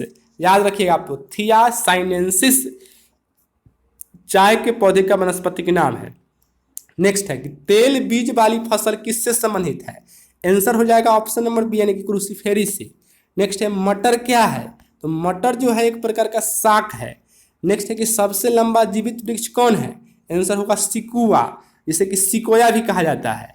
नेक्स्ट है कि एड्रोपा बेलाडोना के किस भाग से बेलाडोना अस्थि प्राप्त की जाती है? बेलाडोना एक बहुत ही पॉपुलर अस्थि है। तो यह जो है एट्रोपा बेलाडोना की किस भाग से प्राप्त होती है आपसे पूछा गया है, तो आप लोग बताइए कि यह पत्ती से प्राप्त होती है। नेक्स्ट है कि एफेड्रा पौधे का कौन सा भाग एफेड्रीन अस्थि उत्पन्न करता है? तो इसका आंसर होगा तना। नेक्स्ट है कि कपास के रेशे होते हैं क्या? तो कपास के जो रेशे होते हैं वह बीजों के अधिचर्मी रोम होते हैं। नेक्स्ट है कि मॉर्फिन निकला जाता है किससे? तो मॉर्फिन जो है वह पैपेबर सोमनीफेरम से निकला जाता है। नेक्स्ट है केसर उत्पन्न होता है किससे? आंसर हो जाएगा क्रोकस के वर्तिका तथा वर्तिकाग्र से। नेक्स्ट है कि भोजपत्र उत्पन्न होता है किससे? तो भोजपत्र बेटुला की छाल से उत्पन्न होता है। नेक्स्ट है कि लौंग क्या है? तो लौंग जो है एक प्रकार का सूखा फल है। नेक्स्ट है कि फूलगोभी के पौधे का कौन सा भाग खाया जाता है? आंसर हो जाएगा पुष्पक्रम। नेक्स्ट है कि पौधे के किस भाग से कॉफी प्राप्त होती है? तो कॉफी प्राप्त होती है बीज से। नेक्स्ट है कि कॉफी पाउडर के साथ मिलाया जाने वाला चिकोरी चूर्ण किससे प्राप्त होता है? तो कॉफी पाउडर में एक चूर्ण मिलाया जाता है चिकोरी चूर्ण, वह किससे प्राप्त होता है? तो वह प्राप्त होता है जड़ों से। नेक्स्ट है अफीम प्राप्त किया जाता है किससे? तो अफीम प्राप्त किया जाता है बिना पके फल के लैटेक्स से। नेक्स्ट है कि रेसरपिन नामक औषधि किससे प्राप्त होती है? आंसर होगा ऑप्शन नंबर बी यानी कि राउबुल्फिरिया सर्पेंटाइना से। नेक्स्ट है कि कुनैन सिनकोना पादप के किस भाग में प्राकृतिक रूप से पाई जाती है? तो कुनैन जो कि सिनकोना नामक पौधा से प्राप्त होता है वह पाई जाती है छाल में। नेक्स्ट है कि वर्तिका तथा वर्तिका उपयोगी उत्पाद होते हैं, तो यह उपयोगी उत्पाद होते हैं केसर में। अगला है कि हल्दी चूर्ण टर्मेरिक के किस भाग से प्राप्त किया जाता है? आंसर हो जाएगा शुष्क प्रकंद से।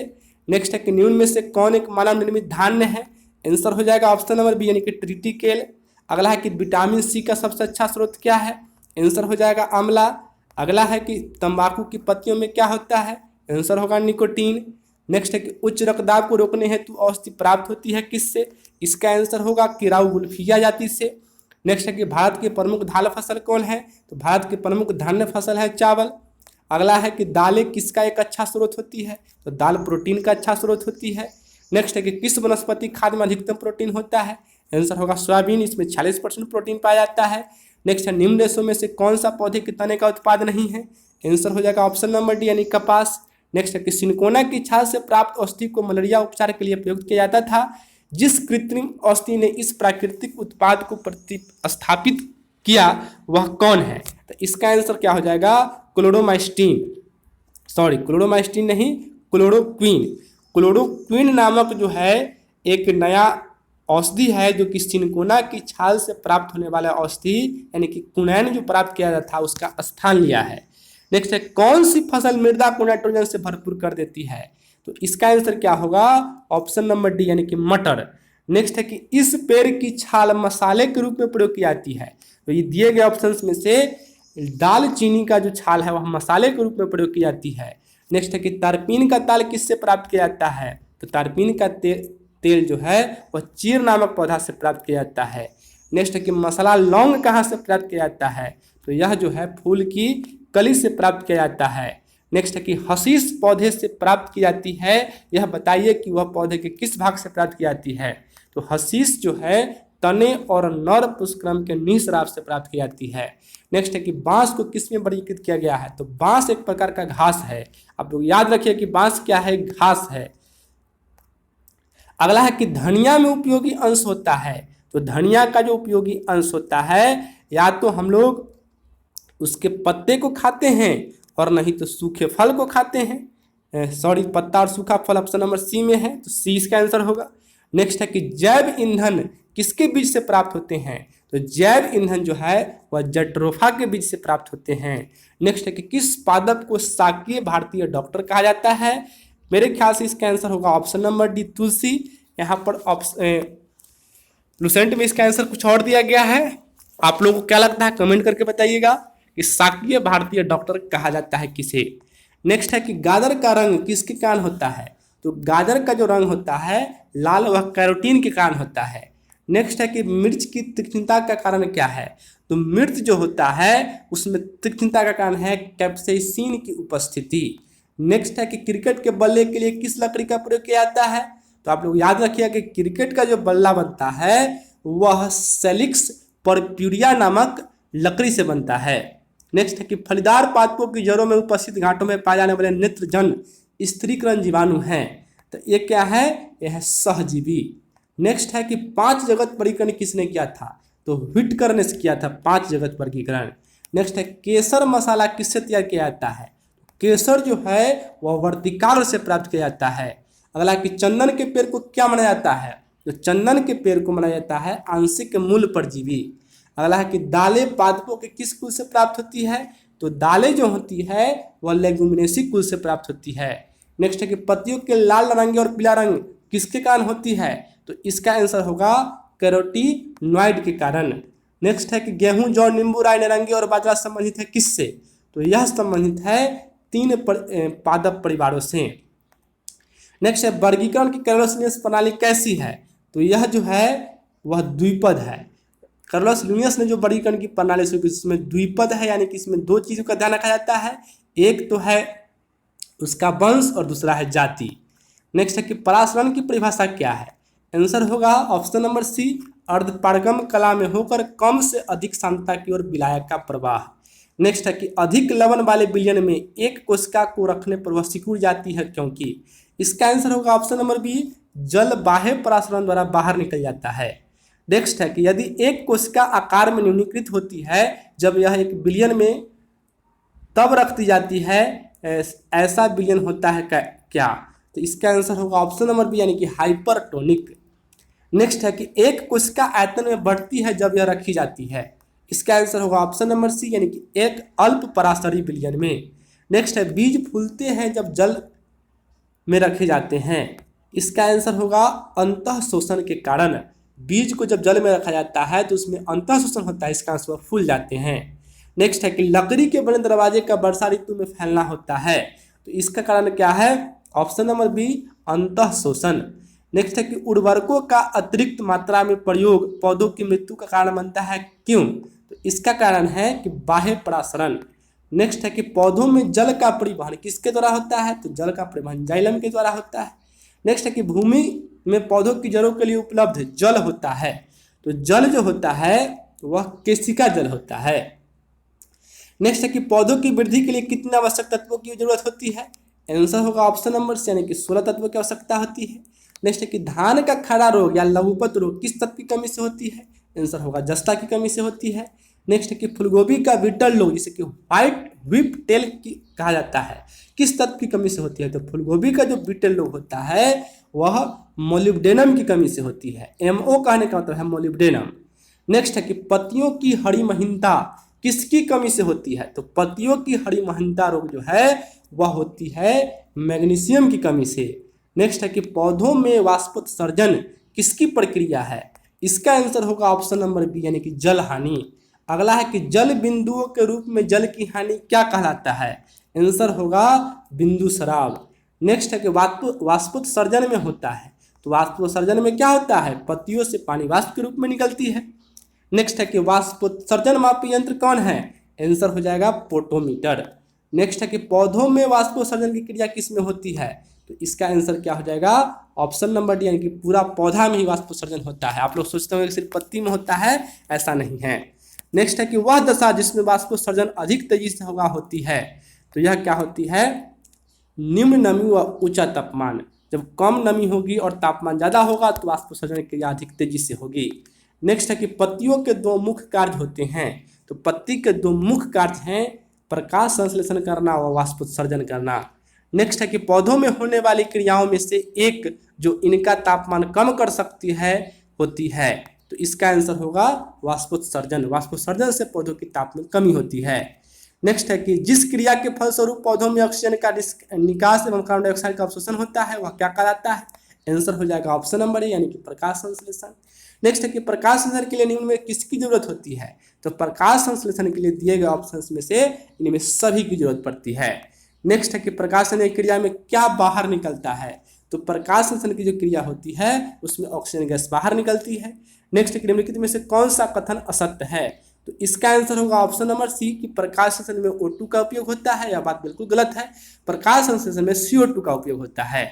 अगला है कि प्रकाश संश्लेषण की प्रक्रिया का प्रथम चरण होता है, तो प्रकाश संश्लेषण की जो प्रथम चरण होता है उसमें सूर्य के प्रकाश द्वारा क्लोरोफिल का उत्तेजन किया जाता है।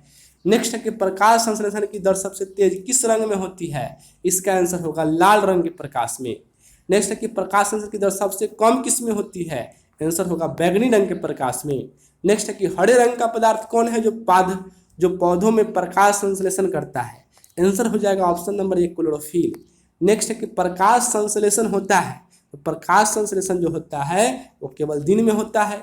नेक्स्ट है कि प्रकाश संश्लेषण के लिए आवश्यक गैस कौन है? आंसर हो जाएगा CO2। प्रकाश संश्लेषण के लिए आवश्यक गैस है CO2। नेक्स्ट है कि पौधे व पेड़ का खाना तैयार करने की प्रक्रिया क्या कहलाती है? तो पौधे व पेड़ का खाना तैयार करने की जो प्रक्रिया होती है उसे फोटोसिंथेसिस कहा जाता है, जिसे कि हिंदी में हम लोग प्रकाश संश्लेषण कहते हैं। अगला है कि क्लोरोफिल में कौन सा पोर्फिरिन होता है? आंसर हो जाएगा ऑप्शन नंबर यानी कि मैग्नीशियम। नेक्स्ट है कि सर्वाधिक प्रकाश संश्लेषी क्रियाकलाप कहाँ चलता है? इसका आंसर होगा ऑप्शन नंबर ये प्रकाश के नीले व लाल क्षेत्र में। नीला व लाल क्षेत्र जो होता है उसमें सबसे अधिक तेजी से प्रकाश संश्लेषण होता है। नेक्स्ट है कि प्रकाश संश्लेषण का अंतिम उत्पाद क्या है? तो इसका अंतिम उत्पाद जो होता है वह होता है कार्बोहाइड्रेट।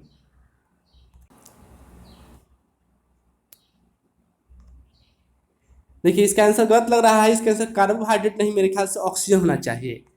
नेक्स्ट है कि निम्नलिखित ऊर्जा रूपांतरणों में से किसके द्वारा प्रकाश संश्लेषण क्रिया संपादित होती है? तो इसका आंसर हो जाएगा ऑप्शन नंबर ए यानी कि प्रकाश से रासायनिक ऊर्जा।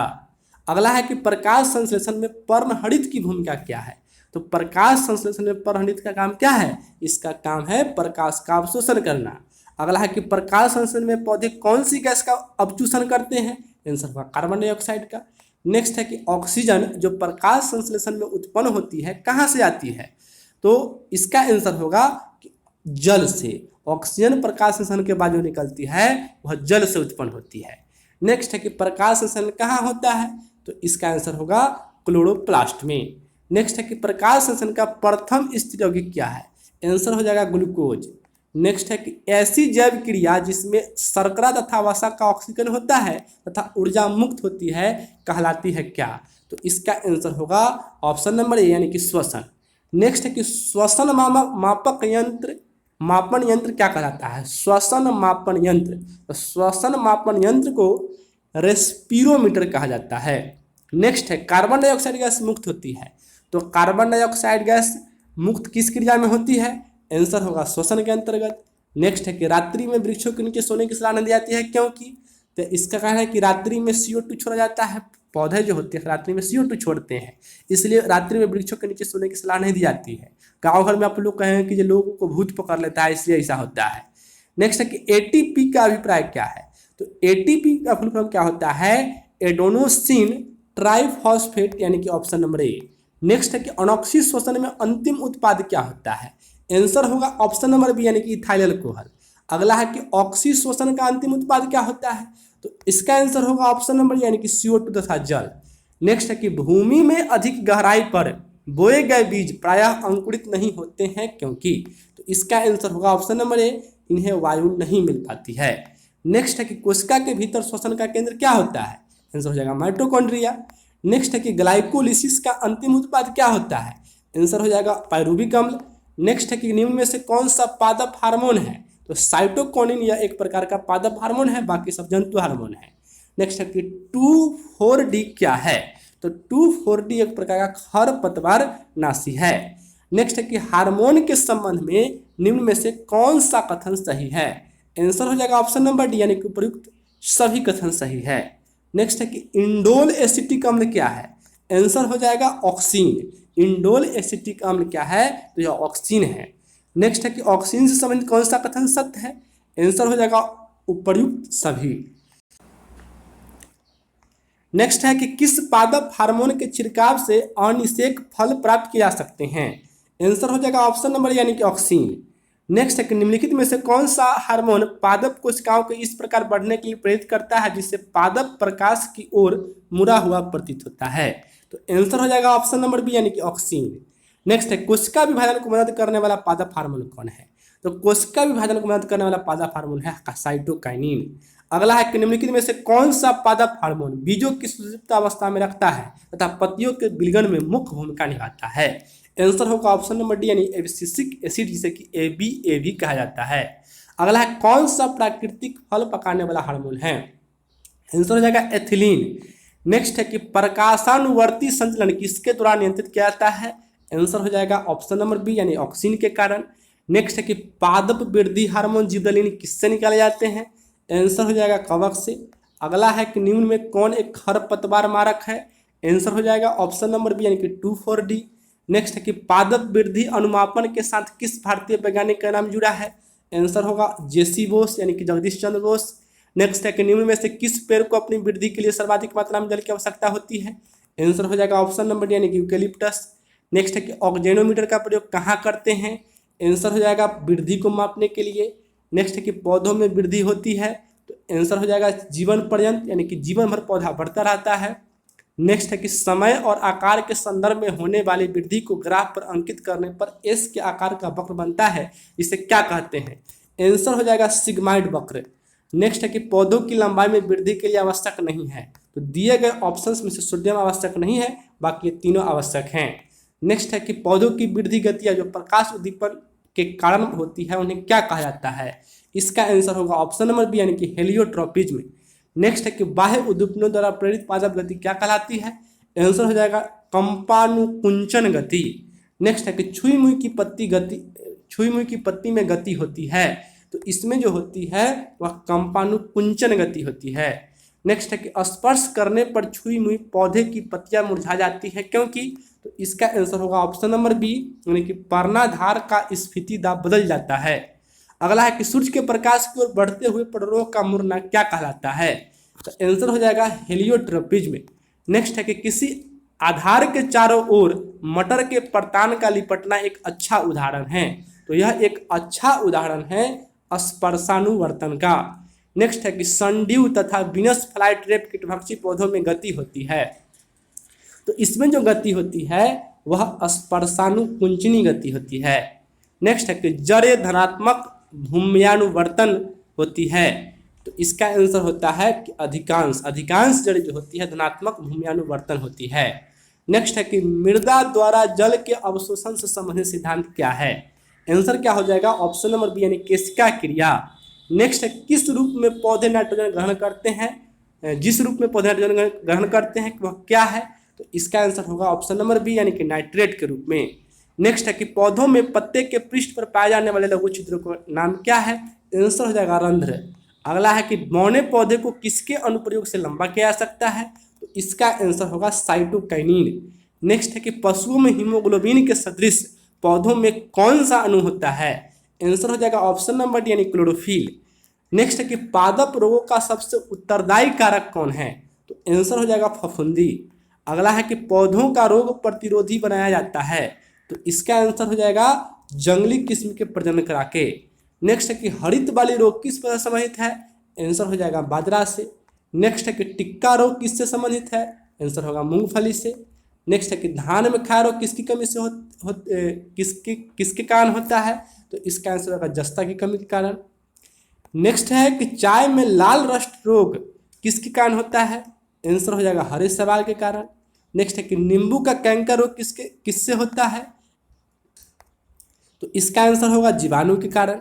नेक्स्ट है कि फसलों पर आक्रमण करने की कीट की प्रायः कौन सी अवस्था अधिक हानि पहुंचाती है। तो इसका आंसर होगा केटरपिलर। नेक्स्ट है कि मीली बग किस फसल से संबंधित है। इसका उत्तर होगा ऑप्शन नंबर ए यानी कि सरसों से। नेक्स्ट है कि पौधे का अर्धपतन रोग किसके कारण होता है। आंसर होगा पिथियम डिवेरियनम के कारण। नेक्स्ट है कि अग्नि निर्जा रोग किससे संबंधित है। आंसर होगा सेब से। नेक्स्ट है कि गन्ने का लाल सड़न जिसे कि इंग्लिश में red rot of sugar cane कहा जाता है किसके कारण होती है। आंसर होगा कोलेटोट्राइकम फैलकेटम के कारण। नेक्स्ट है कि मूंगफली में होने वाला टिक्का रोग के लिए उत्तरदायी कवक कौन है। आंसर हो जाएगा ऑप्शन नंबर यानी कि सर्कोस्पोरा पर्सोनेटा। नेक्स्ट है किस कवक के कारण बाजरे में ग्रीन ईयर रोग होता है। आंसर हो जाएगा फाइटोप्थेरा इन्फेस्टेंस के कारण। नेक्स्ट है कि आलू में होने वाला उत्तर भावी अंगमारी रोग के लिए उत्तरदायी कवक कौन है। आंसर हो जाएगा फाइटोप्थेरा इन्फेस्टेंस। नेक्स्ट है सिट्रस कैंकर है क्या। तो यह जो है एक प्रकार का नींबू का एक रोग है। नेक्स्ट है कौन कवक जनित पादप रोग नहीं है। इसका आंसर होगा तंबाकू का मौजेक रोग। यह वायरस कारण होता है, बाकी सब कवक कारण होता है। रिंग रोग के नाम से जाना जाता है। तो रिंग रोग जो होता है उसे हम लोग सैथिल रोग भी कहते हैं। आलू में ब्लैक हार्ट का कारण कौन है। आंसर हो जाएगा ऑक्सीजन की कमी। नेक्स्ट है निम्न में कौन सम्मिलित नहीं है। आंसर हो जाएगा धान हरित बाल। नेक्स्ट है करनाल बंट किसकी बीमारी है। आंसर हो जाएगा गेहूं की। नेक्स्ट है गेहूं से संबंधित राष्ट्र रोग पर कार्य करने वाले वैज्ञानिक कौन है। आंसर हो जाएगा केसी मेहता। नेक्स्ट है कौन सा उत्तक द्वितीयक वृद्धि के लिए उत्तरदायी है। आंसर हो जाएगा कैम्बियम। नेक्स्ट है व्यापारिक कर किससे प्राप्त होती है। आंसर हो जाएगा कर कैम्बियम से। नेक्स्ट है पौधों में फूल मुक्त उत्तरदायी है। आंसर हो जाएगा आहार वहन के लिए। नेक्स्ट है पेड़ पौधों में जाइलम मुक्त उत्तरदायी होता है। आंसर हो जाएगा जल वहन के लिए। नेक्स्ट है एक वृक्ष की आयु का पता किसके द्वारा लगाया जाता है। आंसर होगा वार्षिक बलियों की गिनती करके। नेक्स्ट है वायु तक यानी कि एरोनकाइमा किन पौधों में पाया जाता है। आंसर हो जाएगा हाइड्रोफाइट्स में। नेक्स्ट है आर्किड में बिलामेन उत्तक पाया जाता है।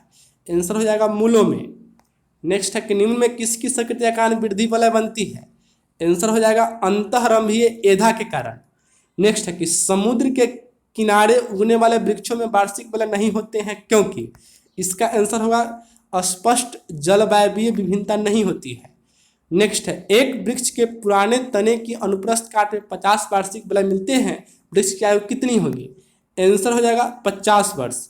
नेक्स्ट है यदि सन 1985 में एक वृक्ष में एक साइन बोर्ड की कील भूमि से 5 फीट की ऊंचाई पर लगाई गई, सन 1998 में यह कील कितनी ऊंची होगी यदि वृक्ष प्रति वर्ष 4 इंच लंबाई में बढ़ता है। तो आंसर हो जाएगा 5 फीट। अगला है कि जलोद्भिद निम्न में से किसकी उपस्थिति के कारण जल पर तैरते हैं? तो इसका आंसर होगा वायु तक की उपस्थिति के कारण। नेक्स्ट है कि शीर्षस्थ विभाज्योतक उत्तरदायी होता है, तो यह उत्तरदायी होता है लंबाई में वृद्धि के लिए। नेक्स्ट है कि रंध्रों की संख्या न्यूनीकृत होती है तथा ये धसे होते हैं, तो इसका आंसर होगा कि मरुद्भिदों में। नेक्स्ट है शाखाओं से पत्तियां झड़ जाती हैं निम्न के कारण से, आंसर क्या हो जाएगा? कर्क के बाहर बिलिगन परत के बन जाने से। नेक्स्ट है कि विलोमन की आवश्यकता होती है, तो आंसर हो जाएगा नमी के अवशोषण के लिए। नेक्स्ट है कि पार्श्व विभाज्योतक उत्तरदायी होता है, आंसर हो जाएगा मोटाई में वृद्धि के लिए। नेक्स्ट है कि एक काष्ठीय पौधे की आंतरिक छाल का मुख्य कार्य क्या है? आंसर हो जाएगा कि पत्तियों के पौधे के अन्य भागों को खाद्य परिवहन करना। नेक्स्ट है कि वाणिज्यिक मूल वाला कर्क किससे प्राप्त होता है? आंसर हो जाएगा क्वेरकस सुबेर से। नेक्स्ट है किस भारतीय वैज्ञानिक ने पादपों में जल की लंबी दूरी के अभिगमन का सिद्धांत प्रस्तुत किया? आंसर हो जाएगा जेसी बोस ने। नेक्स्ट है कि पौधे के कुछ भाग मुड़ने पर बिना टूटे आसानी से मुड़े जा सकते हैं, कुछ भाग जैसे पत्ते और तने की इस नम्यता का कारण किसकी बहुतायत को माना जा सकता है? आंसर हो जाएगा दृढ़ोत्तक। नेक्स्ट है कि वंशागति का अध्ययन क्या कहलाता है? उत्तर हो जाएगा आनुवंशिकी। नेक्स्ट है कि आनुवंशिकी के जनक कौन है? आंसर होगा ग्रेगर मेंडल। नेक्स्ट है कि जीन शब्द का प्रयोग सर्वप्रथम किसने किया? आंसर हो जाएगा जोहानसन ने। नेक्स्ट है कि वंशागति की इकाई क्या है? आंसर हो जाएगा जीन। अगला है कि मेंडल ने किस पौधे पर संक्रमण प्रयोग किया था? आंसर हो जाएगा गार्डन पी। नेक्स्ट है कि बारबैरा मैक्लिंटॉक किस पौधे पर कार्य के लिए प्रसिद्ध है? तो आंसर हो जाएगा मक्का पर। नेक्स्ट है ग्रेगर मेंडल निम्न में से किसके प्रतिपादन हेतु प्रसिद्ध है? आंसर हो जाएगा आनुवंशिकता के नियम के लिए। नेक्स्ट है कि मेंडल द्वारा प्रतिपादित आनुवंशिकता की तीनों महत्वपूर्ण नियम संबंध स्थापित करते हैं किसके बीच? तो इसका आंसर होगा पृथक्करण, स्वतंत्र अपव्यूहन एवं प्रभाविता अप्रभाविता का। नेक्स्ट है कि मेंडल ने मटर के पौधे का चयन किया क्योंकि? तो इसका आंसर हो जाएगा ऑप्शन नंबर सी, इनमें बी पर्यायी लक्षण उपस्थित थे। नेक्स्ट है कि मेंडल के नियमों का एक अपवाद है, तो मेंडल के नियम का अपवाद क्या है? सहलग्नता। नेक्स्ट है कि मोनो हाइब्रिड अनुपात होता है, आंसर हो जाएगा 3:1। अगला है कि जीन्स किसके बने होते हैं? तो जीन्स जो होते हैं वो डीएनए के बने होते हैं। अगला है कि 1959 में कृत्रिम रूप से डीएनए को संश्लेषित करने हेतु नोबेल पुरस्कार किसको मिला था? आंसर होगा कॉर्नबर्ग को। अगला है कि स्वतंत्र अपव्यूहन का अभिप्राय क्या है? आंसर हो जाएगा एक माता पिता के लक्षणों का पृथक होना। नेक्स्ट है कि मेंडल की सफलता का मुख्य कारण क्या था? इसका आंसर होगा उन्होंने मटर के पौधे का चयन किया था। नेक्स्ट है कि हरगोविंद खुराना को किस आविष्कार के लिए सम्मानित किया गया था? इसका आंसर हो जाएगा जीन संश्लेषण के लिए। नेक्स्ट है प्रयोगशाला में सर्वप्रथम डीएनए का संश्लेषण किसने किया? तो डीएनए का संश्लेषण सबसे पहले किया था हरगोविंद खुराना ने, यानी कि बी इसका राइट आंसर होगा। अगला है किसके द्वारा आनुवंशिकता के विज्ञान को आनुवंशिकी कहा गया? तो इसका आंसर होगा बेटसन के द्वारा। नेक्स्ट है आनुवंशिकी उत्परिवर्तन होता है किसमें? तो आनुवंशिकी उत्परिवर्तन जो होता है वह क्रोमोसोम में होता है। नेक्स्ट है आनुवंशिकता यानी कि जेनेटिक शब्द किसने गढ़ा था? आंसर हो जाएगा बेटसन ने। नेक्स्ट है सेल नाम किस जीव वैज्ञानिक ने सर्वप्रथम दिया था? आंसर हो जाएगा रॉबर्ट हुक ने। नेक्स्ट है कौन सी रचना जंतु कोशिका को वनस्पति कोशिका से विभेदित करती है? तो इसका आंसर हो जाएगा सेंट्रियोल। नेक्स्ट है कोशिका में राइबोसोम की अनुपस्थिति में कौन सा कार्य संपादित नहीं होगा? तो इसका आंसर होगा प्रोटीन संश्लेषण। नेक्स्ट है यदि माइटोकॉन्ड्रिया काम करना बंद कर दे तो कोशिका में कौन सा कार्य नहीं होगा? तो इसका आंसर होगा भोजन का ऑक्सीकरण। नेक्स्ट है कोशिका का ऊर्जा गृह यानी पावर हाउस किसको कहा जाता है? इसका आंसर हो जाएगा माइटोकॉन्ड्रिया। नेक्स्ट है कौन सबसे बड़ा कोशिकांग है? तो सबसे बड़ा कोशिका का अंग प्लास्टिड है, जिसे कि हिंदी में लवक कहा जाता है। नेक्स्ट है कोशिका में प्रोटीन संश्लेषण कहाँ होता है? आंसर होगा राइबोसोम में।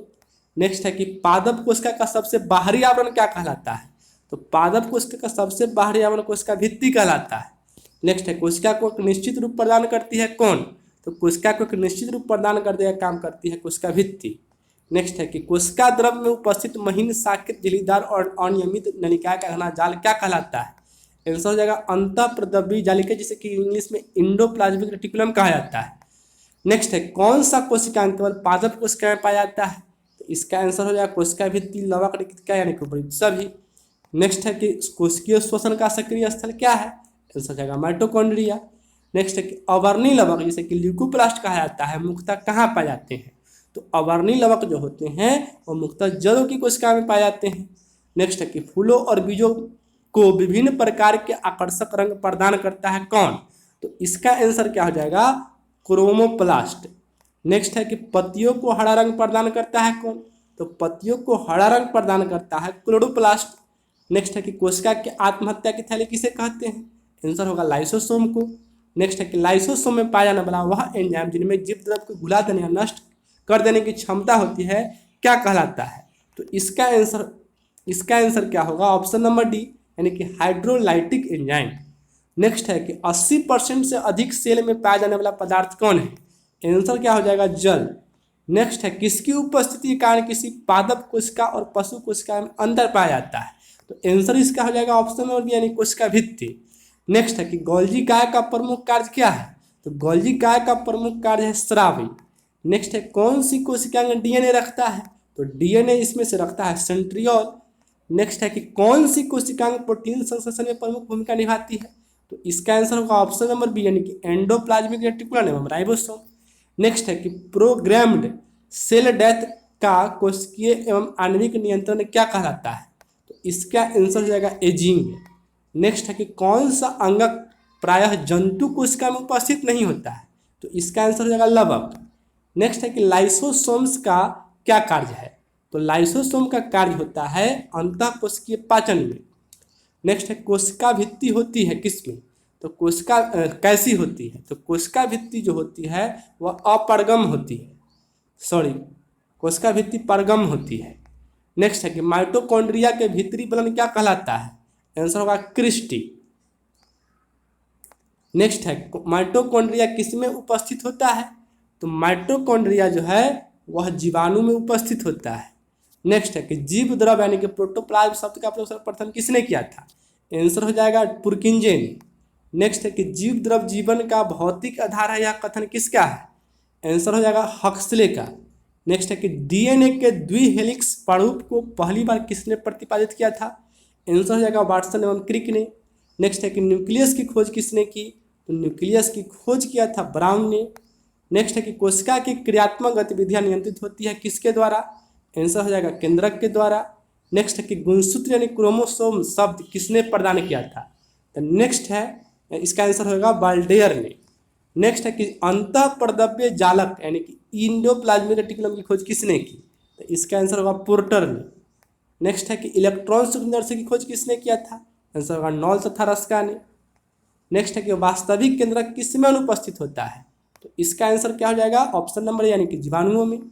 नेक्स्ट है कि सर्वाधिक संख्या 2n में गुणसूत्र पाए जाते हैं किसमें, इसका आंसर होगा ऑफियोग्लोसस में। नेक्स्ट है कि कोशिका का जीवित अंश जीव द्रव कहलाता है या किससे बना होता है, आंसर हो जाएगा कोशिका द्रव, केंद्रक द्रव व अन्य कोशिकांग से। नेक्स्ट है कि कोशिकीय व आणविक जीव विज्ञान केंद्र कहाँ है, आंसर हो जाएगा हैदराबाद में। नेक्स्ट है कि सबसे छोटी कोशिका कौन है, आंसर हो जाएगा माइकोप्लाज्मा। नेक्स्ट है कोशिका के बारे में कौन सा कथन सही नहीं है, तो इसका आंसर होगा कि सभी देह ऊतकों में एक ही प्रकार की कोशिका विद्यमान होती है, यह बात सही नहीं है। नेक्स्ट है कोशिका अंगकों में कौन सा एक अर्धपरगम है, तो इसका आंसर क्या होगा, इसका आंसर हो जाएगा ऑप्शन नंबर ए यानी कोशिका झिल्ली। नेक्स्ट है कि कौन सा एक पौधों की कोशिका भित्ति का एक संरचनात्मक घटक है, तो इसका आंसर हो जाएगा ऑप्शन नंबर ए यानी कि मैग्नीज।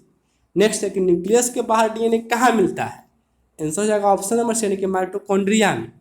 नेक्स्ट है कि कोशिका कला वर्णात्मकता परगम होती है क्योंकि, तो इसका आंसर होगा ऑप्शन नंबर डी।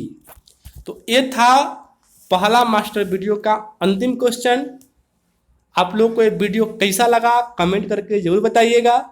हमने पूरा प्रयास किया कि एक भी गलती नहीं हो, अगर कोई गलती हुआ भी होगा तो आप लोग कमेंट करके बताइएगा, और आप लोगों का जो सुझाव होगा उसको भी कमेंट कीजिएगा, अपने दोस्तों के साथ शेयर जरूर कीजिएगा। चैनल पर अगर पहली बार आए हो तो सब्सक्राइब भी कर लीजिएगा। इस वीडियो में इतना ही, फिर हम लोग मिलते हैं एक नए मास्टर वीडियो के साथ। तब तक के लिए धन्यवाद।